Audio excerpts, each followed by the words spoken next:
Hello and welcome to Newsfeed, your daily dose of what people are talking about online, from news stories to what's trending. The Prince and Princess of Wales' first trip to the US in 8 years has been overshadowed by a racism controversy back in the UK. And at the center of it all is Prince William's godmother. Lady Susan Hussey repeatedly asked a Black British woman where she was really from. Lady Susan, who had served the late Queen Elizabeth for 6 decades, has since resigned from her post as an aide at Buckingham Palace. She and the palace have both apologized after the offensive conversation at a palace charity event with Ngozi Fulani. She's the founder of the charity Sister Space, which supports women and families of domestic abuse. Fulani says Lady Susan had even moved Ngozi's hair to see her name badge. Here's Ngozi's recollection of the encounter, voiced by some of our producers. Where are you from? Sister Space. No, where do you come from? We're based in Hackney.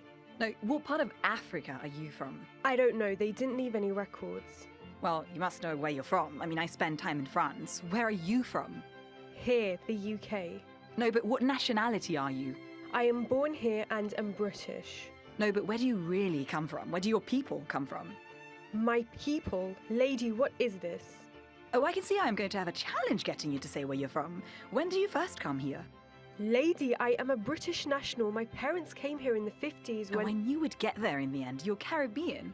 No, lady, I am of African heritage, Caribbean descent, and British nationality. Oh, so you're from...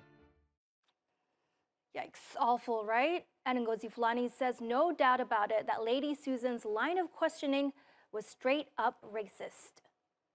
If you ask me a question and I give you the answer, then that's that. Move on to the next question. But if I give you the answer several times and you won't accept it, then let's recognize that there's a problem here. When something traumatic, and this was trauma, I'm not going to beat about the bush, it was traumatic, it's a horrible experience. You share it with somebody because you kind of need to know what they think. And everybody's reaction was the same. That's unacceptable. So institutional racism is a problem all over the UK. It's in the police. It's been established. It's in the fire brigade department. That was established. It's even in parts of the NHS. It's a problem. And it's in Buckingham Palace. So the one person isn't responsible. They need to review their whole policy on equality and race. As Ngozi just mentioned, the offensive incident has really put the spotlight on the issue of institutionalized racism at Buckingham Palace and within UK government. Rishi Sunak, the country's first Prime Minister of colour, has weighed in, but his response was more tempered than some had hoped for. As I've talked about in the past, I have experienced racism in my life, but what I'm pleased to say is that some of the things that I experienced when I was a kid and a young person, I don't think would happen today because our country's made incredible progress in tackling racism, but the job is never done, and that's why whenever we see it, we must confront it, and it's right that we continually learn the lessons and move to a better future. Sure, okay, Rishi, move to a better future. But is the UK government or the palace actually going to give more than lip service on the issue?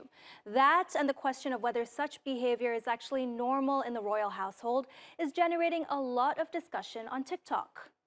Do you think that people who hold a public position or even an honorary position, such as within side of the royal household, do you think that they should be held to a higher esteem? Do you think that they would be treated the same if it was inside an office, maybe where you or I might work every single day? Do you think that there's different levels of accountability and that they should be treated differently? So do you think this kind of stuff just like happens in a bubble? Like, do you think this woman just went rogue and said all this crazy stuff that is in the polar opposite to how the royal family thinks or feels? Because generally with this kind of mentality, you're surrounded by people in that echo chamber who are reflecting it back to you. Where are you from? London. No. Where are you from? Oh, Tower Hamlets. No, where did you come from? Royal London Hospital, Whitechapel.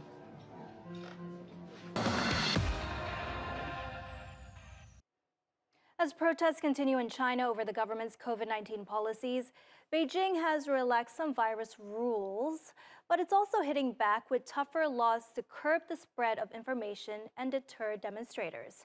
From December 15th, it'll be a crime to like content deemed illegal by the government. China's cyberspace regulator wants to limit the number of likes that protest videos are getting. The protests began more than a week ago and spread rapidly. Now, police are tracking down people who went to the demonstrations by using data gleaned from cell phone towers. They're also stopping people on the street and examining phones to search for banned social media apps. And there are unverified reports of detentions. The new laws come as much of the news making its way out of the country is over social media. The volume of public outcry online rose after the deaths of at least 10 people in an apartment fire in Urumqi in Xinjiang on November 24th. Because of a lockdown, it took rescuers 3 hours to extinguish the blaze. What's the big deal about these protests anyway? Well, they've spread to more than a dozen cities. That's right, all across China, people have taken to the streets to condemn the government. You may say, so what? People protest all over the world all the time.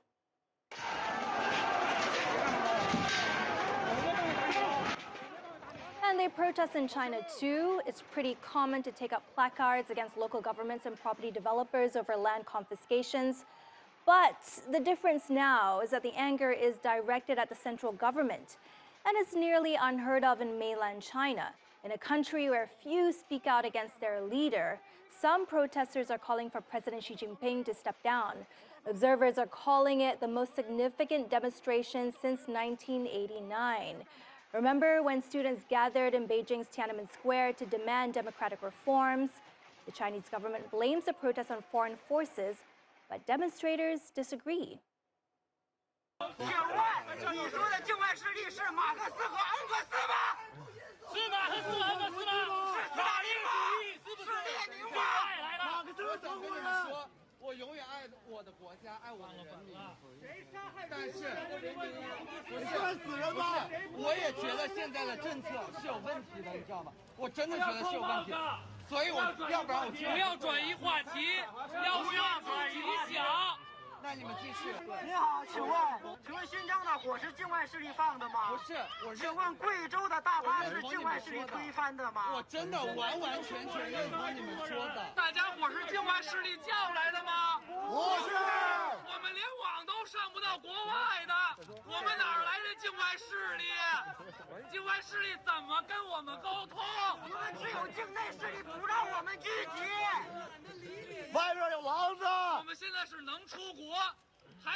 And the dissent isn't only limited to the mainland. Chinese nationals living abroad have also expressed solidarity with demonstrators back home. The white paper protest is continuing to grow around the world. This is a footage from someone I know who went to Columbia University yesterday. The younger generation of Chinese people are tired. We're tired of the self-censorship even if we're not in mainland China anymore. We are tired we aren't allowed to express ourselves in our first language. Fleetwood Mac's singer and songwriter extraordinaire Christine McVie passed away at the age of 79 this week. Tributes have been pouring in from all over the world. Her bluesy vocals have made Fleetwood Mac one of the world's most iconic bands. We end the show with a tribute to the legend. Let's take a stroll down memory lane. Bye and enjoy the music.